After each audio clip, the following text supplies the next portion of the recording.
biggest part of being a colorist is really knowing to collaborate with whoever's bringing you that project, whether it's the director, or the producer, or the cinematographer. Hello, I'm João Omen. I'm a colorist based in Vancouver, Canada, and we're breaking down an e-bike ad I color graded. Let's dive straight into it.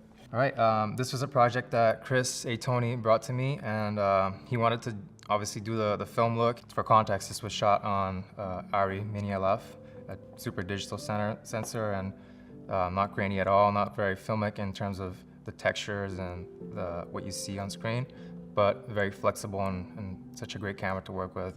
So this first image, kind of like our intro shot, one of the things that we were thinking about for this whole film is just, I guess the first steps is just we think about overall look that we apply on the images. I guess here, this is our starting point.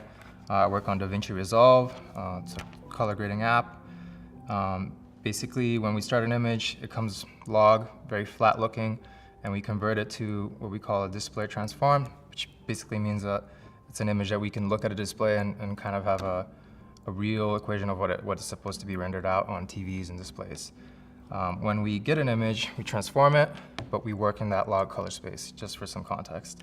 But the first thing we generally do after that is we build a look for the whole project, and that can either be a look for the daytime scene, the nighttime scene, or just everything in general. It really depends on the project and its own needs. Here you can see we started with this is kind of like our group that gets applied to everything, all of these clips. So this is our group on, which basically is our look. First step of the process is we create a look for the project. The look is basically, you can break it down into several factors. One is the contrast, so the contrast ratio and everything, how deep are the blacks, how sharp are the whites, and how overexposed or underexposed in a certain way. Just the ratio of contrast that we get in the image and how far apart those blacks and whites are from each other. That's kind of like the first step of the process. The second step is, I guess, what you call like a split toning. If you want to have the shadows a bit more bluish and kind of have a bit of color in them, or if you want them more pure and black, or whether that's a warmer shadow or something. And then the highlight to be a bit more warmer. That's a very classic color grading move where you kind of bring some blue to the shadows and some warmth to the highlights. It just makes for an appealing image. Then the next step you can call the saturation, and how saturated an image is, from like its lowest points, like the blacks here, to its highest, more saturated dense points, which usually the lights or the sky. And after that, we got our density, basically how much darkness or luminosity is in a certain point of light, kind of like here versus here or here. There's just different density values all over the image. And one of the qualities of film that people love so much is that colors are really rich and dense.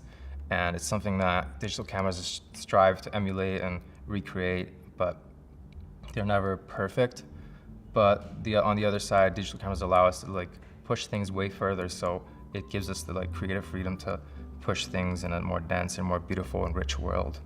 The last step is just like your hues, and basically that is like, if you look at this blue, whether that's like a more cyan or more green or a deeper blue or almost magenta, kind of like shaping those colors to go to a place where you like them.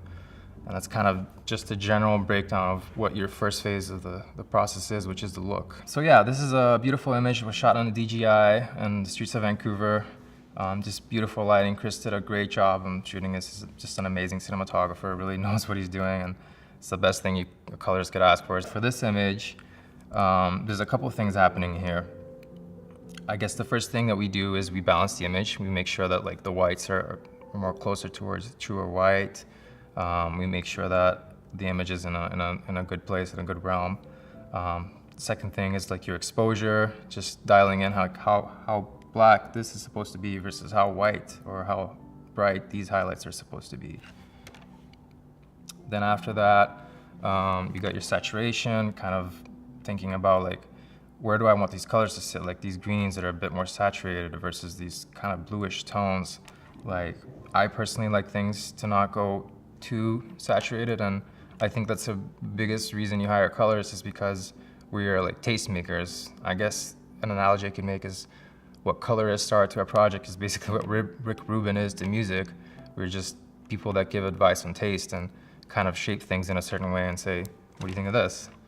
you know? So that's just something I really like about color is just we get to share our taste in certain things in the visual realm, and we get to just say like, I actually think this would do better if it sat in a more desaturated or a more like muted place instead of being super bright, super poppy and like crazy blue.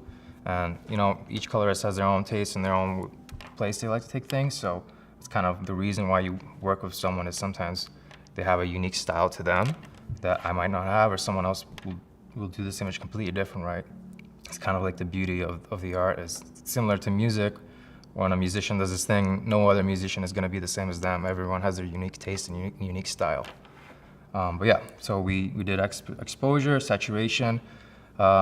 Next steps is probably a lot of light shaping. So it'd be very subtle, but if you look closely, there's like this region here is just brighter than these sides of the image. And that's kind of me just shaping your eye and pulling your center of focus towards his face, towards the bike, which is the product, and just the general emotion and vibe that you're supposed to get from this rather than focusing on the image as a whole. I'm like always looking to pull your eyes into the places where you should be focusing on. So obviously the face, a big one.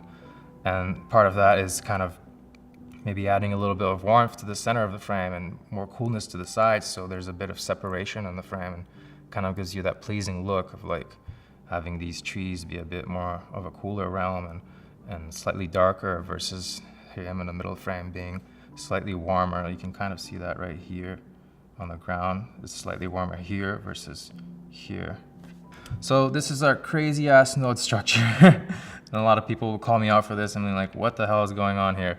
The reason this is so crazy and complex and there's so much things going on is because not all these nodes are being used. No, so each one of these is a node if you didn't know. And it's basically like your Photoshop layers. Each one of these is a separate adjustment or something that's happening to the image. The image starts here from the left, your signal, goes through all these like crazy nodes and then it ends up over here, and this is what you get and this is what you see on the right hand side. It's kind of your signal flow. So to clarify and kind of give the context of what's going on here, I separate these nodes into a couple of places. First one is this chunk here. That's your balance, exposure, saturation, first steps of the process. Generally, when you get an image, you want to balance it out, make sure it's looking good, and I do that all in these nodes here.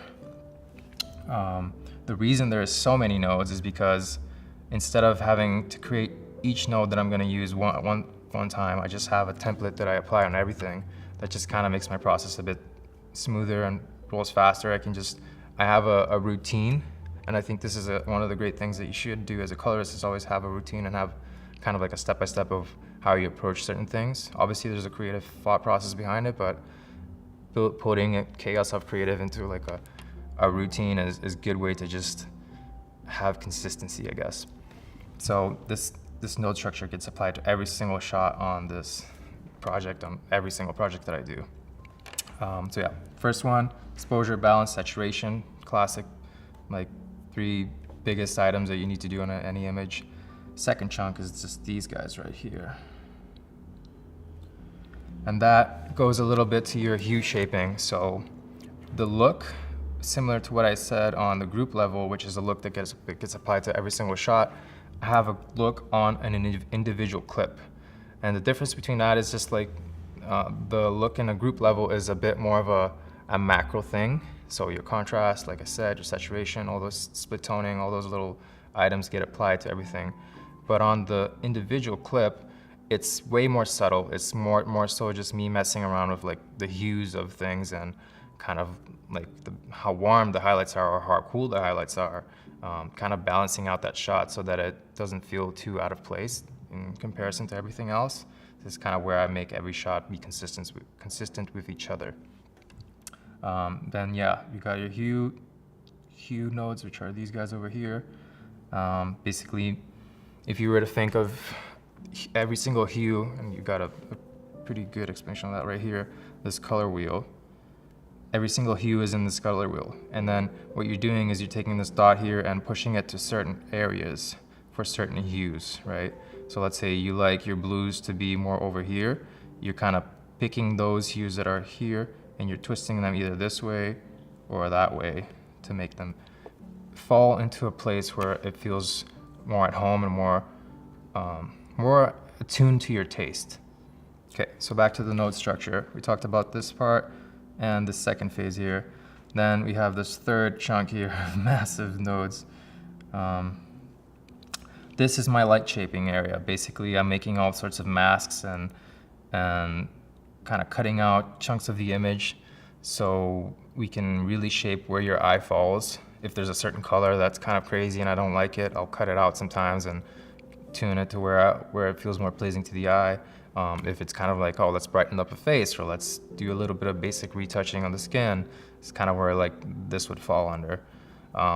There's so many of these years because my own way of working is I love to really shape the image, and I tend, because I do a lot of commercials more than feature films or narrative in that sense, I have way more time per shot than if I was doing a feature. So that allows me to just really push the image and dedicate a certain amount of time per shot, really draw things out and like, you know, be very specific about what I want to like bring your eye towards. So that's why there's so many of these nodes. Is someone brings me a project, they have a predetermined vision of what like the color should be, and they already bring that to the set. They shoot with that in mind. A lot of times we'll create a showlet and have that even better vision on set of what the colors are supposed to be in the final product.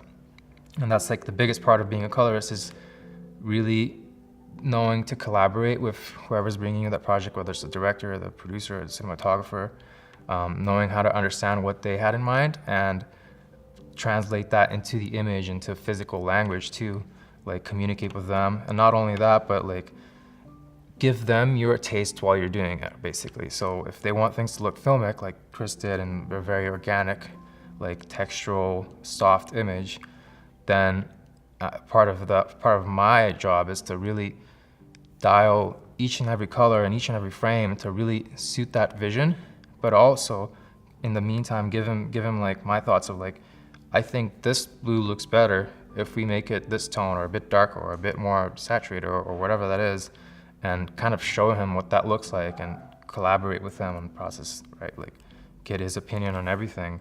Color grading is definitely like the adult version of kids' color books, I think. It's kind of like you have your image there and you're just coloring out things, right? You're selecting what part of the image you're gonna put what color on.